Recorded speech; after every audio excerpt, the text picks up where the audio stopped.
Big breaking update, CSK ফ্যানদের জন্য একটা good news বেরিয়েছে। সিএসকে ম্যানেজমেন্ট ওনার তারা ক্লিয়ার জানিয়ে দিয়েছে তারা মহেন্দ্র সিং ধোনি অর্থাৎ থালাফা রিজন তাকে কিন্তু রিটেন করতে চলেছে। মহেন্দ্র সিং ধোনিকে আমরা 2025 আইপিএলে কিন্তু কন্টিনিউ খেলতে দেখতে পারো। সেই লিডারশিপ হিসেবে কিন্তু মহেন্দ্র সিং ধোনি 2025 আইপিএলে খেলবে, তাকে কিন্তু রিটেন করতে চলেছে। আর একটা সিএসকে গুড নিউজ বেরিয়েছে, সিএসকে কিন্তু একটা বড় ইন্ডিয়ান প্লেয়ারকে টার্গেট করতে চলেছে। সেটা হচ্ছে আর কেউ না, সেটা হচ্ছে মুম্বাইয়ের ব্যাটসম্যান সূর্য কুমার যাদবকে কিন্তু তারা টার্গেট করতে পারে। কারণ আমরা জানি যে মুম্বাই ইন্ডিয়ান্স কিন্তু সূর্য কুমার যাদবকে রিলিজ করতে পারে।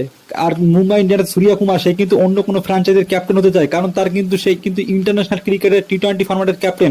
রিপোর্ট অনুযায়ী সিএসকে কিন্তু সূর্য কুমার যাদবের সাথে কিন্তু কথাবার্তা চালাচ্ছে। সিএসকে হয়তো নেক্সট ক্যাপ্টেন হয়তো সূর্য কুমার যাদব হতে পারে, সিএসকে নেক্সট ক্যাপ্টেন। রিপোর্ট অনুযায়ী কেকেআর, আরসিবি আর সিএসকে এই তিনটে বড় ফ্র্যাঞ্চাইজ কিন্তু সূর্য কুমার যাদবের সাথে কথা বলছে। কিন্তু ফাইনালি কিন্তু সিএসকে এর জার্সিতে কিন্তু আমরা নেক্সট সিজন সূর্য কুমার যাদবকে খেলতে দেখতে পারি। প্লিজ